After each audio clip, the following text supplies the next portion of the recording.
बहुत सुंदर छठ व्रत गीत लेके आई हूँ, आप लोग सुनिएगा ज़रूर। आप लोग के अच्छा लगे तो वीडियो को लाइक, चैनल के सब्सक्राइब जरूर कीजिएगा। आप लोग के दिल से धन्यवाद। के पात पर सुतेली छठिया मैया के करालाते, हे करेलू छठी परबिया हो के करालाते। केरवा के पात पर सुतेली छठिया मैया के करालाते, हे करेलू तू परबिया हो के करालागे।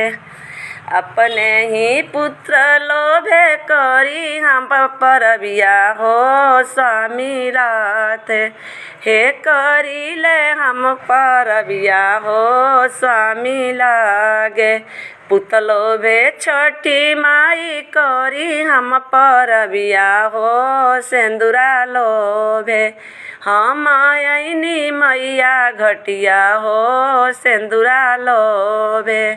केरवा के पात पर सुतेली छठिया मैया के करालागे, हे करेलू तू परबिया हो के करालावे, हे करेलू तू परबिया हो के करालागे।